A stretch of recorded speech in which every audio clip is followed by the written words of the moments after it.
Hey guys, so OnLeaks and 91 Mobiles have teamed up to publish renders and a video for P30 successor dubbed as the Motorola P40. And the most noticeable design decision is the move to adopt a display hole camera on the front. Unfortunately, further selfie camera details aren't known yet. Moving on to the back of the device, we have a similar vertically stacked dual camera setup as the older phone. Apparently, we are looking at a 48 megapixel primary camera, much like the Honor View 20. But we don't know anything else about the secondary snapper. The 48 megapixel camera sensor isn't merely just for detailed daytime snaps, as this new sensor is also technically capable of pixel binning to deliver better low-light shots. But it's unclear whether Motorola will indeed be using this particular feature.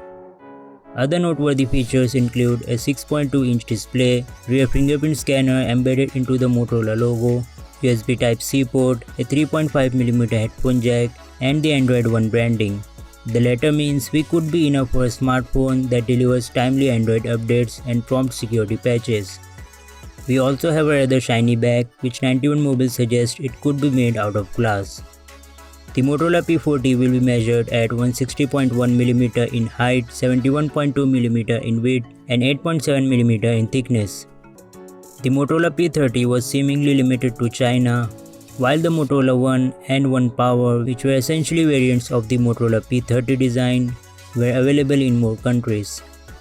Hopefully, this new device sees a wide launch too if it is indeed in the works. Although there is currently no word on P40's release date and pricing.